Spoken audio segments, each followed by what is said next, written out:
We've made it across Bangladesh. As you may know, India surrounds Bangladesh on both the east and the west sides. We came in from the west part of Bangladesh and made it across to the east part. We were a little worried about coming because there's a political campaign going on, and there's an enormous amount of political strife. In fact, every few days, one of the political parties will call a strike, which means anybody who is seen on the street is liable to get killed, because the instructions to their political members are kill them, beat them up, whatever, because it's somebody from the other party defying the strike.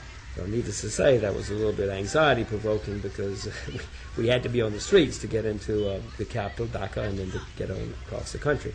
But we made it. Coming into Bangladesh, you almost immediately see that it is perhaps the most densely populated country in the world. The statistics say it, but until you've been here, you probably don't really understand what that means. It's more densely crowded than even China, and some parts of China are unbelievably densely populated. You notice immediately that it's a Muslim country. When we left India, which is largely a Hindu country, we came here and immediately were back into a Muslim country. As you may remember, when India was given its independence in 1947, they split off East and West Pakistan in those days for the Muslims. Well, the place called East Pakistan eventually broke away from West Pakistan in 1971 and became Bangladesh. We also find here tombs for holy men. Over the centuries, imams or ministers, we would call them in the West, frequently reach the status of an iman, I-M-A-N, or supreme holy man, and they literally become almost like our saints. There's sects around them, they're worshippers of these holy men. You see immediately that the Muslim influence, it is a Muslim country. You also see that it's a Bengali country. You can see in the written language, Bengal is the part of eastern India and western Bangladesh, and they are the same ethnic group or the same linguistic group. Another thing you see very, very quickly is that the leftovers from the English colonial past, some of the buildings are just remarkable colonial architecture. It is pretty staggering, some of these old buildings. Another thing you notice pretty quickly, in addition to how crowded it is, how the housing is very crowded. Some people would call it slums, although some of the people living in the housing, in the flats and the apartment buildings, think that they are the height of luxury compared to where they came from in the countryside. The traffic in Dhaka, the capital, is extraordinary. It's like some of the other places we've been, crowded cities, Bombay, Delhi, Cairo, Istanbul.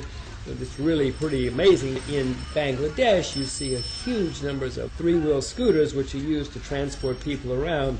Obviously, they're cheaper than taxis, but they also cause an enormous amount of pollution. Dhaka is not only the most densely populated, capital of the most densely populated country in the world, it is the most polluted city in the world. And I promise you, the studies show it, but we can verify it.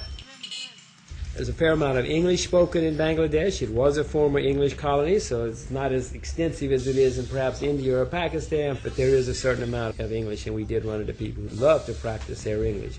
And as you can imagine, in the subcontinent, we ran into forts, especially this huge Lal Bag fort. Don't quote my Bengali. It's left over from the English colonial past, but it was really built by the Mughals when they were here. The Mughals came through this part of the world several hundred years ago and dominated the subcontinent. You find them in India, you also find them in Pakistan. And one of the other things that one has to comment on, one talks about Bangladesh, is how wet the country is. There are rivers and lakes and ponds everywhere. It is one of the wettest countries in the world. That's one reason they have such a huge rice crop here, and I promise you it is a humid, humid place.